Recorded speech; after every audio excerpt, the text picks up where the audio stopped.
Here. Over here. Come closer. That's right. Take a long, hard look. You see, jewels have always been about gazes and feelings. But what if I told you about a piece of jewelry that was meant to be kept hidden?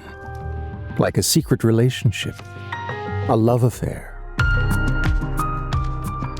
You're listening to The Voice of Jewels, a podcast from L'École, School of Jewelry Arts, supported by Cleef Arpels, unveiling the stories and secrets behind history's most fascinating jewels.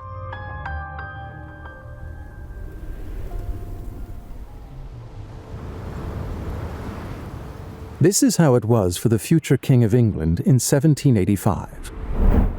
Prince George was madly and scandalously in love with a beautiful young widow named Maria Anne Fitzherbert, and he was so smitten, he created a spellbinding piece of jewelry in her honor. The Lover's Eye, a mysterious jewel that would spark a worldwide fashion trend. The story behind the Lover's Eye is deeply intriguing and romantic, and the jewel is making a glittering comeback. Today, the Lover's Eye serves as inspiration for designers and creators, and if you look carefully, you'll notice the eye in museums and TV series. All is fair in love and war.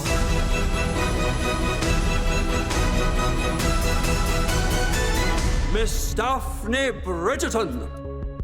It's not so surprising to find so many Lover's Eyes in the Bridgerton Chronicles since it's perfect for series. Léonard Puy, Doctor in Art History and Teacher Researcher at L'École, School of Jewelry Arts. It's the definitive clue. It's something you can discuss, you have to interpret, you need to recognize. It's great for debate, for gossip. So, of course, there will be lots of discussion in forums among fans, but also in the series per se. When someone wears a Lover's Eye, of course, people want to know who is the person represented.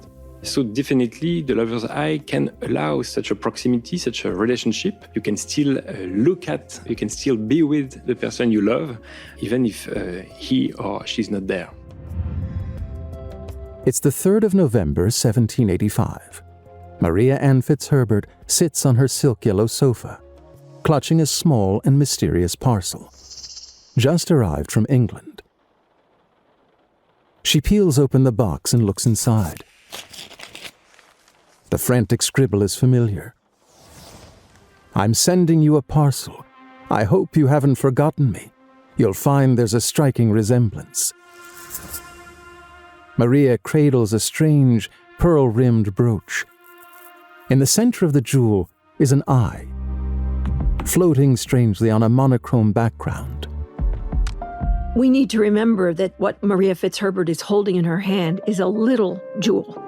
Inès Itaguet-Eckel, jewelry historian and teacher at L'École, School of Jewelry Arts. It's pretty much the size of an eye, surrounded by a bit of surface in perfect white ivory, and then surrounded by gold, and then surrounded by precious gems of some sort, whether it's pearls, whether it's rubies, whether it's garnets. It's stones that are important during this period, and even the stones in this period are all about emotional messages. So whatever the stone is that's around it is telling part of the story. The eye seems to flicker with life. The dark iris on a thin ivory leaf gazes back at Maria with longing and melancholy. Maria Anne is dining with friends, but her mind is elsewhere. The jewel is opening a door in her consciousness. A year earlier, in the foyer of the London Opera, she was introduced to an admirer, a handsome, witty man by the name of George. Prince George of Wales, heir to the English throne. It was love at first sight for both of them, all-consuming passion, but their love was forbidden, because Maria Anne was a widow and a Catholic, and George was set to marry a Protestant. So, as we've seen quite recently, it's not rare among British aristocracy to find illicit relationships, and sometimes you need to go around the etiquette, the tradition. It is a secret and kind of clandestine jewel in a way that it is forbidden, in a way. You're with someone you're not supposed to be with, and with your actual lover, even though you're supposed to be with someone else. Maria is dining with friends, but her mind is elsewhere. Her breath is short and the tension is mounting in her chest. She goes up to her room and locks the door twice. Taking the lover's eye from its box, she's instantly charmed. It's George's eye, his smile, his gaze. He's right beside her. The lovers are reunited by the jewel. Maria Ann threads a white satin ribbon through the jewel and hangs it around her neck. She smooths her dress and studies herself in the mirror. The garnets catch the candlelight. The pearls rub against her smooth skin. She's never felt so beautiful. She lies back on her bed, shuts her eyes, and dreams. So, for example, pearls. They mean everything. They mean what's the most sublime. They mean spirituality, sensuality. They mean perfection. They mean all that, but they also become raging fashion. Garnet, it's red, the red of passion, the red of love, the red of even good health, the red of all the good things you want to come from a relationship. And turquoise. Turquoise is because it's simply beautiful, because it has a symbolism for good luck, because it has a symbol of the blue sky without storms, but also because it just becomes raging fashion.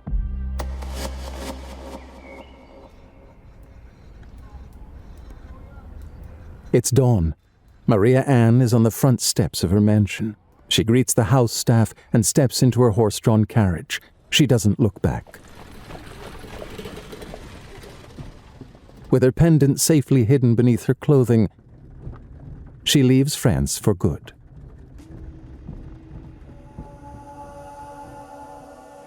It's the 15th of December, 1785. Maria Ann and George are secretly wed in a London chapel. Alas, rumors of a wedding scandal have begun to circulate, and the future king's entourage is forced to publicly deny it. The Prince of Wales is in serious debt, and his father, George III, forces him to terminate the clandestine marriage. Maria Ann takes refuge in Marble Hill House, where she glimpses the prince from her window. He's about to remarry, this time to a Protestant princess. Maria's last effort is a passionate letter to Prince George with a very important P.S. It sees you and nobody else. Tucked inside the letter, the prince discovers a miniature reproduction of his lover's left eye, which he pins to his lapel. The magic is back. As a jewelry history teacher, to explain the eye jewel and the hair jewel, which often goes with it, there can be a bit of a state of being creeped out. People can be a little upset by it. However, if we start to put it in context, if we explain that there's no way to be in contact with the person you love, the person can be so far away, there's no FaceTime, there's no phone call, there's not even a photo of the person, in a way we could say that this lover's eye at the very center is at the very center of what will be the romantic movement in jewelry. After 1 year, George's marriage of convenience is over. The lovers reunite and settle in Brighton for the next few years. The lover's eye has ignited a new trend, one that will eventually circulate the world. Today, the lover's eye has been resurrected, thanks to Nan and Dr. David Skier, two passionate collectors, one of whom is an eye surgeon. This precious jewel is giving you the eye. In the Met Museum in New York, and in prestigious art collections from Boston to Philadelphia to the Victoria and Albert Museum in London. As for Maria Ann's gazing eye, well, King George IV was buried with it. Or so the story goes. The Voice of Jewels is a podcast from L'École, School of Jewelry Arts, supported by Cleef Arpels. Written by Martin Queneon and Aram Kebadjian. Performed by Eduardo Ballerini and produced by Bababam.